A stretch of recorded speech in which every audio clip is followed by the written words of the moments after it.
It's stats time. Today I'm going to talk about my 2024 reading wrap-up because it is no longer possible to do an activity in your life without having an annual wrap-up graphic about it. I use Storygraph to track my reading. If you haven't come across Storygraph, it's like Goodreads but not owned by Amazon, and like no one uses it.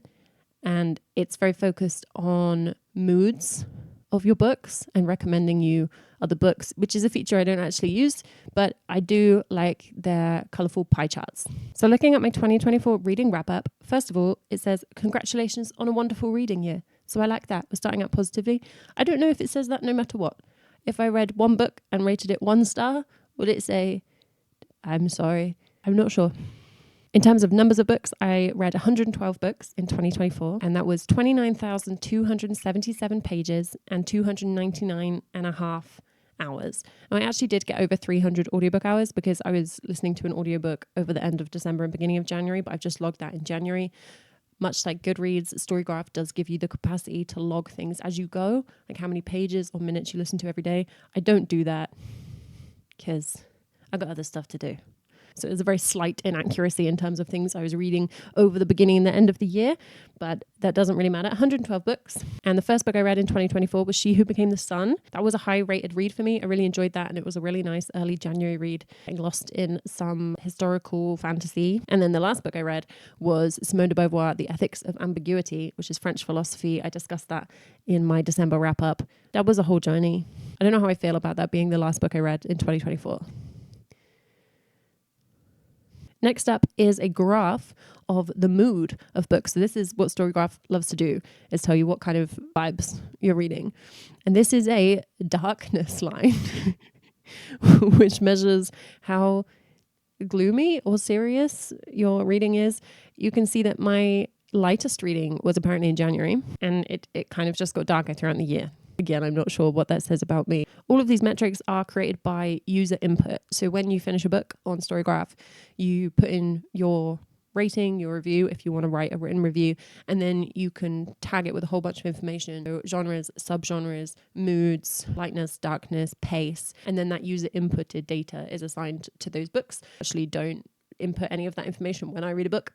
So this is dependent on other people's opinions rather than the objective book gods. Similarly, it's summing up here in the most pretentious way possible. It says, you engaged in introspective musings, explored the shadows of the human psyche. I don't want to do that. And traversed landscapes of the heart. Again, I wonder what that would say if you read different things. Like if you just read loads of nonfiction about football, would it just be like, you played football in your brain? I don't know. The narratives flowed at a comfortable, engaging tempo. So it's saying I read kind of steady paced books on average. This is a kind of summary. I don't find this particularly useful. I get why they do it. They're trying to come up with something kind of cute, some words in between all the graphs, which means I read pretentious books, I think. Here's the actual juicier data. Here is the number of books I read each month, along with the pages read and the minutes listened. So I had a fairly consistent year. You can see a big dip in April. That was called mental health. Otherwise, I'm reading kind of 8 to 12 books a month, somewhere between like 2,000 and 3,000 pages. The audiobook minutes vary a little bit more. I don't listen to that many audiobooks. It's probably like a couple a month. I know I'm guessing this is a stats video. I could provide you with this information, but I haven't counted it. But my lowest audiobook month again is April at 600 minutes, so 10 hours. That's more than I thought it would be, to be honest. And my highest is at 2,200 minutes, which is what, like 35 hours? That's a lot of minutes. I tend to listen to audiobooks when I'm driving and when I'm in the gym, so it can vary a little bit, but most of the time it's probably around an hour a day. The fact that it shows pages read versus books read means you can, of course, kind of see if you're reading longer books, but I read a mixture of long and short books all the time, so my pages read line here in red is pretty consistently higher than my books read line, apart from January and October, where they're about the same. Then the genres I spent the most time with. Literary is always my top genre. I feel like it's a little bit of a cop-out genre, but then I don't know what else I would call lots of books. I just think genres are tricky in anything, not just in books. But it's correct in that most of my reading is not what you would call genre fiction, which is an inherently confusing term. I'm reading 36 literary, 25 historical books. I'm surprised that number's not higher. Again, this might be tagging issues. 16 contemporary, 14 fantasy, 14 classic. Again, like what's a contemporary book, and can a contemporary book also be literary? Then it tells me the longest and shortest books I read in 2024. The longest book apparently was The Goldfinch by Donna Tartt. This was 864 pages. And the shortest book I read was Beautiful Mutants by Deborah Levy. That's 96 pages. I liked both those books. As I discussed in one of my previous videos, I tend to gravitate towards really long books and really short books. My average book length was 348 pages. Yeah, so that's just averaging out the short, the long, and the middling. I expect that is a very normal number across people's reading tastes, unless you specifically choose short or long books. Or maybe if you read a particular genre a lot, fantasy can skew longer, so that might affect that.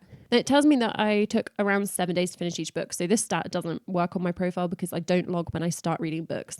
This isn't like the number of books divided by days, because I read 119, because I read like 119 books, so it's like just over 3 days per book. This is just because the only book this year that I told it when I started reading it was Haven by Emma Donoghue, and that took me a week to read. And it covers authors I spent most time with. There's actually a fuller version of this graph that I'll show you in a minute, because there were quite a lot of authors that I read 2 books from, and my average rating across the whole year was 3.91 stars. So that's pretty solid rating. As I've said before, I rate quite highly. Like 3 stars is not a very good rating for me. Other people rate differently. So 3.91 could be a very high rating for some people. For me, it's like good. Like a 4-star book is, I liked it and it was good and I respect it and I would recommend it, at least in some contexts. Then it does some nice graphics with book covers. So I had 16 5-star reads in 2024. I'm going to discuss those in my next video.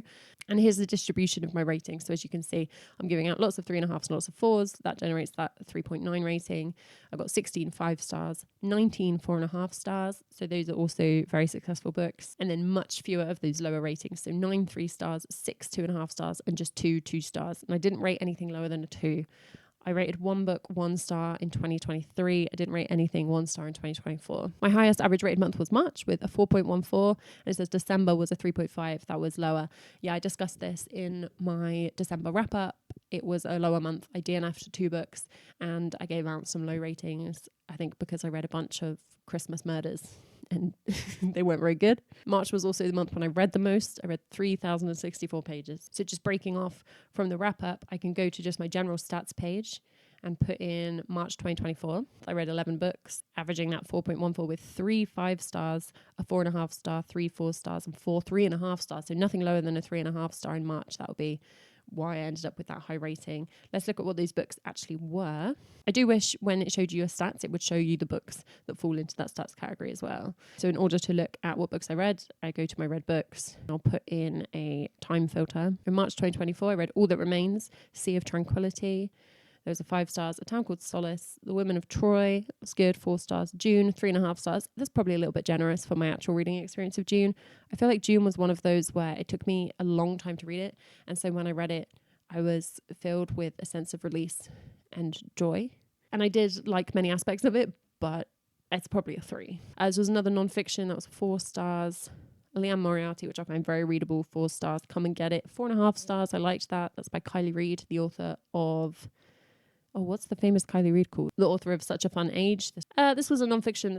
This was fine. Short book, 3.5 stars. A Long Petal of the Sea. That was very good. That was my first Isabel Allende. Land of Milk and Honey, 3.5 by Sipam Zhang. I preferred How Much of These Hills Is Gold. So that's a pretty good month. Just pulling out that one as a highly read and highly rated month. Back to my 2024 wrap up. It also compares some of my data to other Storygraph users. The most shelved book I read was Tomorrow and Tomorrow and Tomorrow. So 384,744 people on Storygraph have shelved that. So when I said at the beginning that no one uses Storygraph, I mean, that's clearly not technically accurate. Then the least shelved book I read was The Dishonest Mistake. This is a young adult comedy, superpowered steampunk adventure. This is a really good book. It's by my friend, but it is a really, really good book that just came out. Then it tells me the highest rated book I read. So I read The Love Songs of W.E.B. Du Bois, which I rated 5 stars, and the average rating there is 4.6. I'm not surprised that that's a very highly rated book. It's done really well. It's very long, probably attracting a certain audience because of its length and because of its topics that are predisposed to like it. It doesn't tell me the lowest rated book I read, which I would be interested to see. It tells me I read from 77 new authors. I've been using Storygraph since I think 2021. So it doesn't cover all the reading I've ever done, but it does cover a lot of it. 25 of the books I read were part of a series. It says here that I didn't do any rereads. That's incorrect. I reread at least 3 things, but that would be because they were rereads from when I was a kid. And I DNF'd 5 books.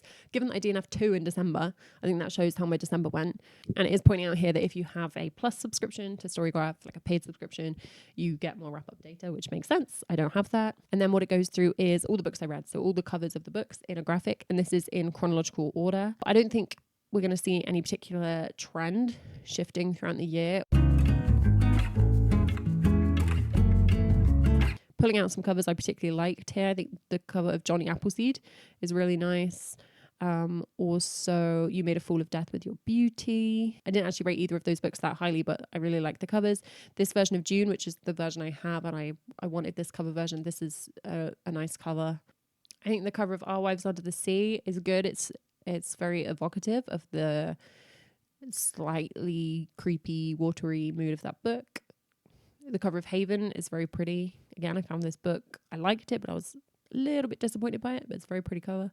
That's the end of the wrap up. Then I can just click to see my annual stats. So this is just on the stats page where I can filter it by any year and then any month within the year. So just all of 2024 all together. The extra information that does tell me is it breaks down the moods that the books are tagged as. So reflective is my most common mood. Dark, emotional, mysterious. I sound fun. Adventurous, challenging, tense, informative, funny. Funny's coming in at 16 books. I should read more funny books this year. Then pace. So again, this is just tagged by people. So what they think, but most books coming in at medium. And then a pretty even distribution between slow and fast.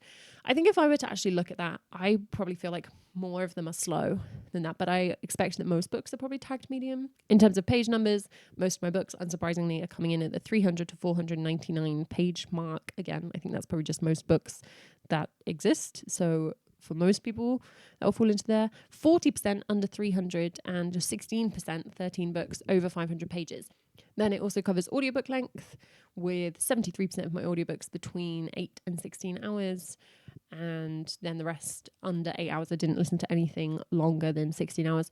82% of my reading was fiction, with 18%, that's 20 books, non-fiction. Then the fuller list of my genres, see literary sticking out right here, and then coming down to all sorts of genres that are just reading, like 4 true crime.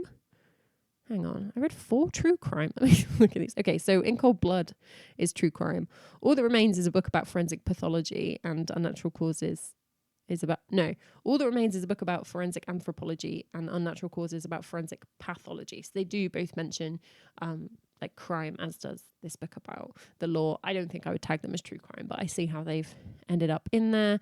And in terms of the format, I read 70% books in print, then 27% were audiobooks, and just 4% were digital. Then there's most read authors that came up in the 2024 wrap-up page. You can see here I've got 2 authors at 3, but then 8 authors that I read 2 books from. All the books I read were in English. And there is, again, the overall reading for my year. So I hope that gives you a bit of a picture of what Storygraph looks like, if you're interested. I do enjoy having somewhere to log the books. I like seeing the stats. I like seeing them at the end of the month. I don't know that's necessarily the best idea. I don't think it's the best idea for everyone. I think you can just read books and enjoy the fact you read them. You don't have to like take photos of them all and review them all and track the numbers. But at the moment I am doing that and I enjoy it. But much like any wrap up, it kind of doesn't really mean anything, or it only means what you want it to mean. Some of this data I find interesting, some of it I don't care about. Some of it, as I've said, I don't personally log when I enter the books, so it doesn't have that data, such as how long it takes me to read each book. I think in lots of ways, having stats for a whole year is always going to average out to a certain kind of baseline. Like the average length of my books is probably always going to be in the 300s. I like the idea of tracking moods. I think because I read a mix of moods, the data is not that interesting for my reading. This is a video of me showing you stats and then saying they're not very interesting. You're welcome. Storygraph does use all this data to recommend me books. I never use this feature. It has a similar users loved. Quite useful if you want to pull out ideas. I absolutely do not want to read A Little Life, but I kind of get why it's on there. I liked Gongo. I read that before I started logging on Storygraph. I nearly picked up The Poppy War the other day, but it was a special edition that was £30, so I'm not buying that.